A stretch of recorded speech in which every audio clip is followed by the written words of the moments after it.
What's going on, everybody? My last video, Race Hustle 101, always make it about black and white.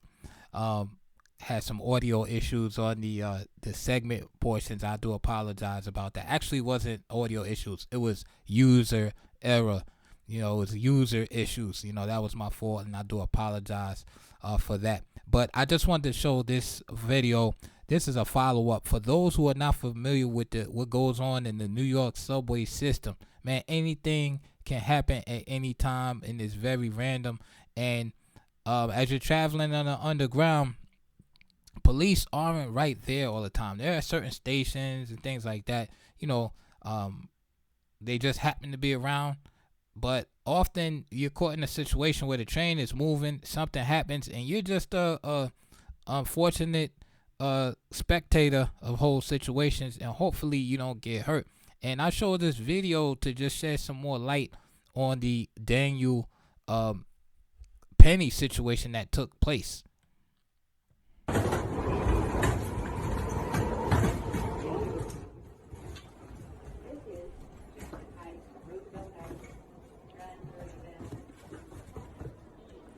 This happened a few years ago, like 2 years ago. So you can see one dude looks like he's at work. We don't know the context of the situation. And somebody wrote, just another day in New York City. And that's accurate. In all of these trains, like any type of situations can happen like this. And you can see that there's no, as you can see, there's no one like intervening or trying to jump in or anything like that. Right? See, it says, and this person on Twitter says, and not, sounds like a female, and not one single person stepped in to help the poor guy that was being beaten. Now, first of all, why is he got to be the poor guy?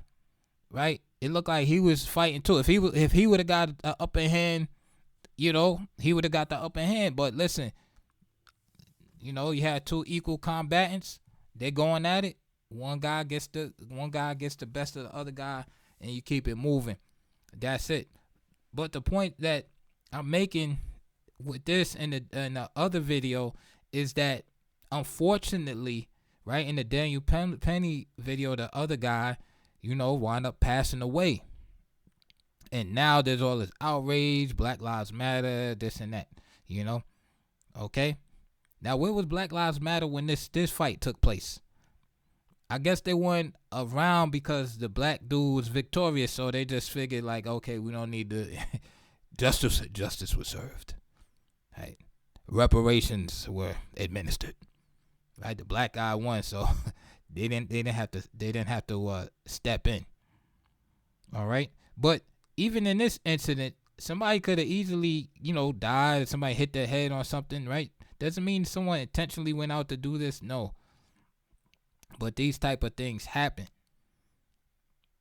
Does that justify the situation? No. Every situation, circumstance is different.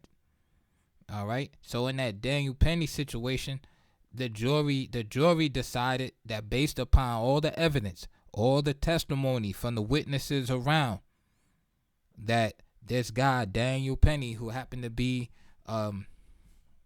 Caucasian, was not guilty in the situation. There were both black people there, all kind of ethnicities, right? Latino people. Matter of fact, in the video, there was a Latino guy holding the black guy's hand. So there was a problem. And again, if you're not familiar with the subway system in NYC, man, you get all type of randoms on the subway. People just riding back and forth, just staying on the subway.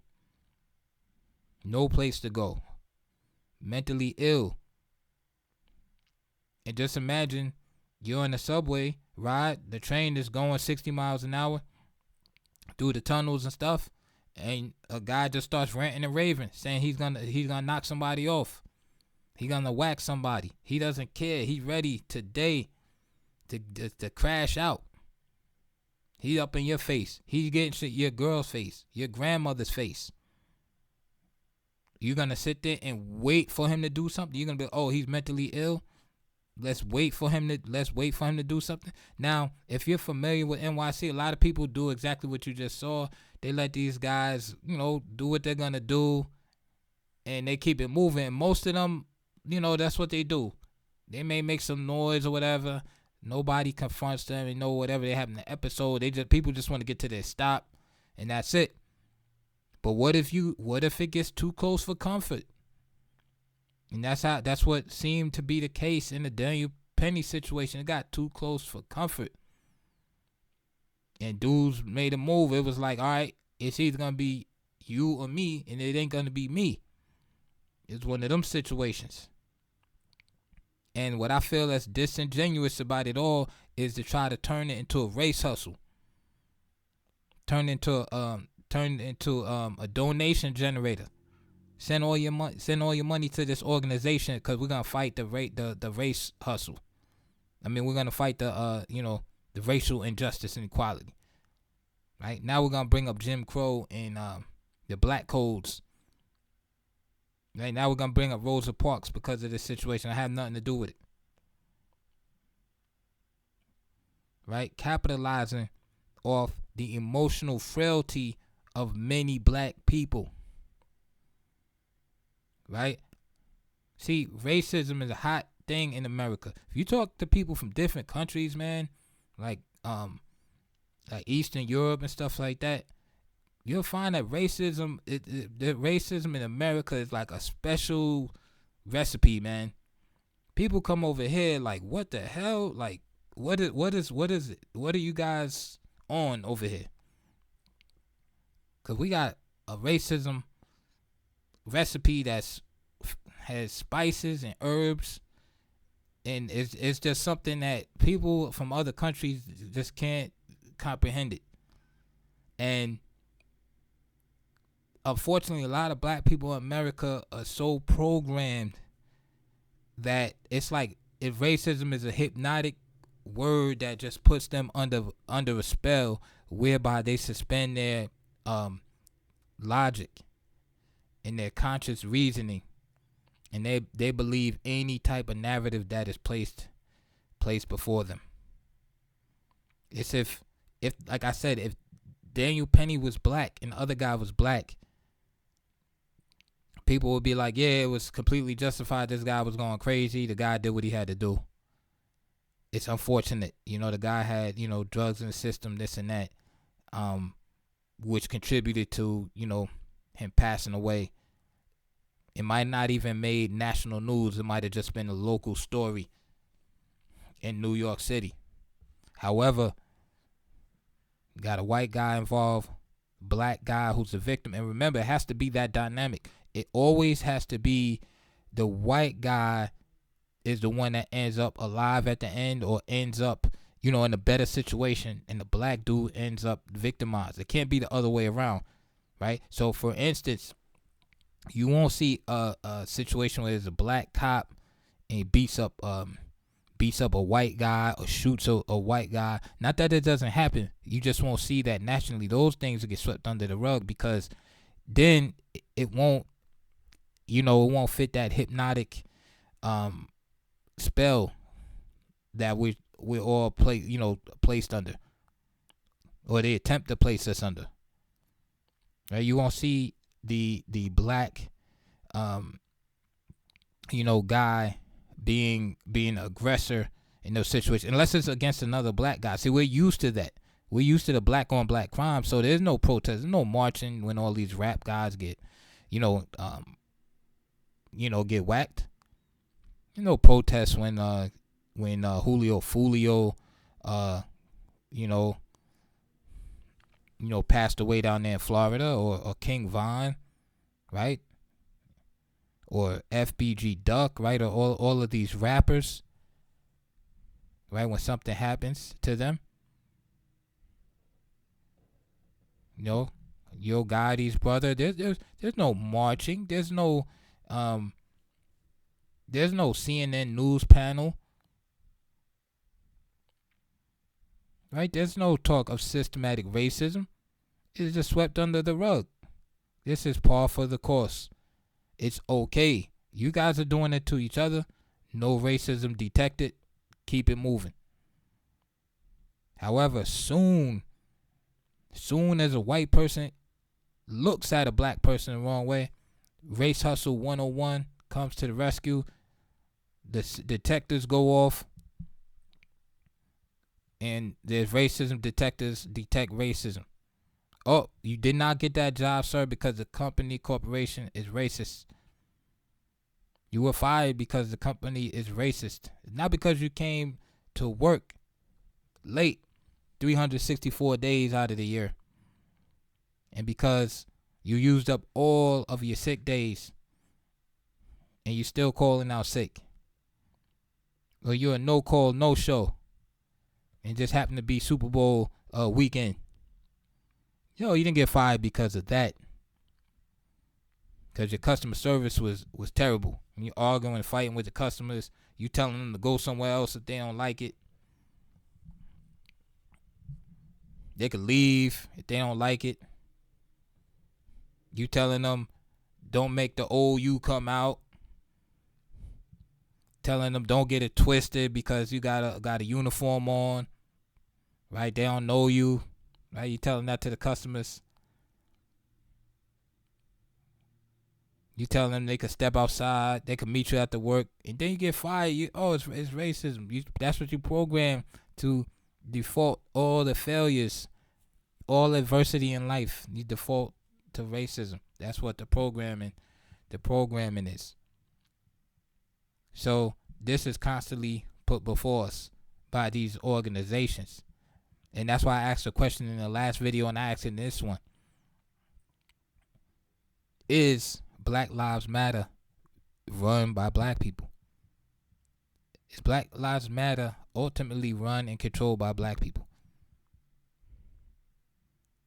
Who are the majority funders of these type of organizations? How do these organizations start? You need money to start, right? Who's putting the seed money into this? There's a bunch of black people get together. Hey, let's put our money together and start this organization. Like who's funding this? Right? Or is it just black faces in the front and then there's people in the shadows that's of a different background, ethnicity that's funding all of this? Just think, I want you to think of hip hop, right? You think hip hop, right? It's all black people in hip hop, right? But who's funding, who's behind it? Right? We know some of the names, right? Because the rappers talk about them, right? We see those. I don't even know all these people's names. I just know the guy Lear Cohen. That guy. I know there's a guy. But there's always like a white person, like a Jewish background, like behind these people. But the faces you see are all black, right? You see the Kendrick Lamars, you see all the black faces, the Nicki Minaj's, Latino, also, Cardi B, right? The Trina. You see black people, like you think hip hop, you think black people, but who's writing the check for them? Those people in the shadows, right? Who's the dude that was hugging on like Meek Mill and all of that stuff? I don't know his name, but these are guys that's behind the scenes, right? Like the same thing with Black Lives Matter. Like who's really behind it? How much profit is being made off of not speaking about black on black crime? That's the thing you have to ask, right? Because it's the elephant in the room. How could you have an organization like Black Lives Matter and you don't ever hear him speaking about black on black crime or marching against black on black crime or really going hard black on black crime with such a huge platform? Yeah, Reverend so and so from the Mount Zion Holy Trinity Baptist Church. Yeah, he's talking about it. Yeah, he has a little march. 50 members of the congregation. They doing a little candlelight vigil walk. March or whatever. Yeah, we gotta stop the violence. Right? You get those little marches, but those aren't big. Big backed marches. Millions of dollars being put behind. Right? You don't see Black Lives Matter coming on CNN. Hey, these rap hip hop killings are like egregious. The reason why, think of the reasons. I'm asking you guys the questions. What reasons do you think they don't get spoken on? I have my own theories. One is that there's too much money to be made and stopping it. Right? There's a prison industrial complex that's been well known. There's too much money to be made to stop it. The other reason is that a lot of these hip hop artists are worth more money dead than alive. They're already in a whole bunch of debt.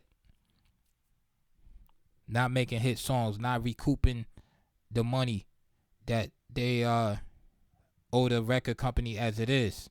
They have one foot in the street, one foot in the studio. So if something does happen to them, it's not a big deal. Record company has, $2 million worth of insurance on the guy anyway. So it's like, something does happen to him, it's no big deal. So that's a big incentive to tell these organizations, right? Especially if you guys are all connected. Tell these, hey, don't make sure they don't really say not too much about this. They're all in gangs anyway. They'll knock each other off. Don't speak too much about it, right? But if it's a white black thing, yeah, let's keep that going. Right? Let's keep that going. That has to keep going. We gotta constantly push that. The whole everything is racist. Looked at you the wrong way, racist. Here's another one in the subway right here. He is looking for the person caught on camera in a brutal attack on another person at a subway station. We do want to warn you, this video is pretty tough. Yeah. We're not 5 years coming old. Up behind and hitting the woman in the back of the head, knocking her to the ground. Running.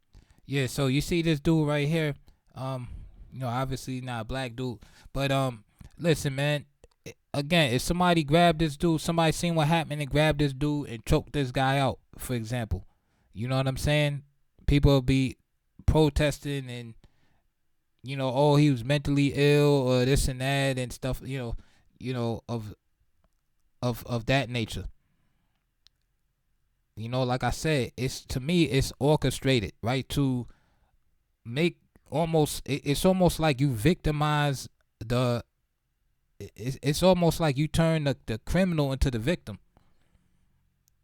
You turn the perpetrator into the victim, which is crazy. It's like Robin Hood. It's like a Robin Hood situation. But Robin Hood at least did something good for the people. You know what I mean? So I can't even use that example. But that's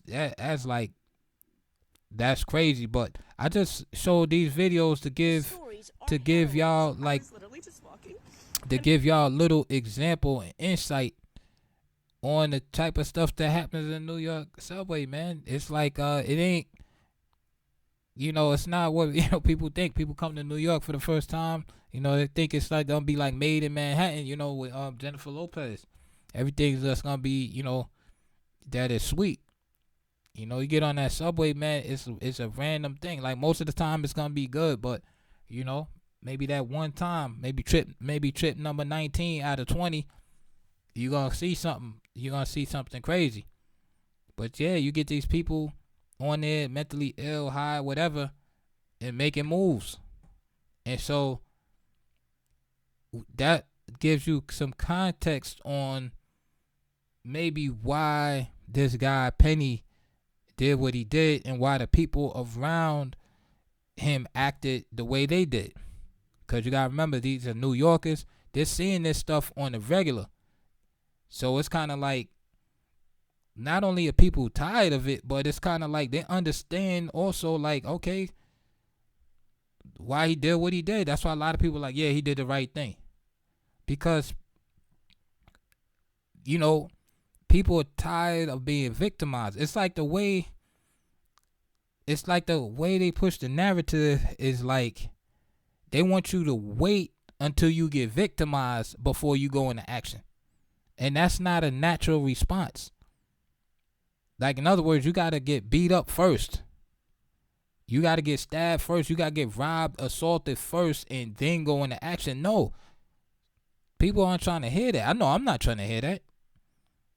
I'm about prevention. I'm about protection first. I'm about precaution first. Nobody want to get hit upside the head and then, okay, now we're gonna cry on TV and law enforcement, oh, somebody help me. No. We want to take care of the problem first and be like, listen, this guy was acting a certain way. This guy was doing certain things that shouldn't be done, and he got dealt with, and then the society said thank you, and then we move on with all the members of society that want to live normally.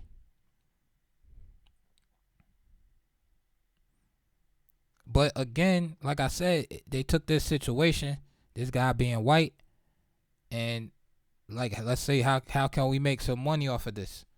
That's race hustle 101. Like I said, if he was black, it would have been like, nothing to it. Non-story. We're gonna end the video right here with this clip. Like I said, we're trying to, like, put some sense into people, man. Here's a video again. Of course, won't make national news. It'll be more like a local news, but thank God for social media. That it can get spread, that way. But here's a young Cornell student rescuing. I don't know if the guy was high or just mentally ill, disturbed guy from the subway tracks again, New York City. Okay, but since it doesn't fit the narrative of the race hustle, these type of stories get quickly forgotten about. Right? He's so racist that he's like, you know what? Let me help this guy off the tracks. Let me save his life. When he could have just let it, be like, listen, I ain't jumping down there. Simple as that.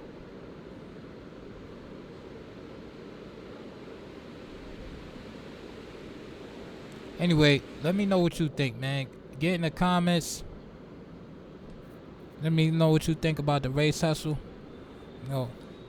BLM, different organizations. Like I said, I'm not even getting into the finances and all of that stuff with the people buying mansions and all that, because again, that's kind of like a red herring too, because like I said in other videos, you see that in religious organizations, right? Christianity being the major one in this country. There's a lot of preachers that hustling, scamming, buying millions of dollars worth of luxury items, flying on private jets, etc. Right? Does that mean we throw out the baby with the bathwater? Right? Do we throw out the good teachings of Jesus and the prophets? Right? Just because some slimeball preacher decided to take advantage of people? I would say no. So I wouldn't use that argument against an organization like BLM and say, you know what, just because there's some scammers there, people buy mansions with the donations and stuff like that, that the movement itself is bad. If anything, I would choose other reasons. But like I said, I have a basic question: is who provided the source funding? Who? And I ain't talking about the millions of people donating $30. I'm talking about the major funding to get off the ground. Right? Who's behind the scenes? Who's behind the faces? Like, who's really running the organization? That's what I want to know, because just having a black face doesn't mean black people run the organization. So with that, I'll leave you there. I'll see you guys on the next video. Of course, man, subscribe, hit the thumbs up, all that stuff, and consider helping out the channel with the donation links. All right? See you guys later, and let's keep lifting each other up, man.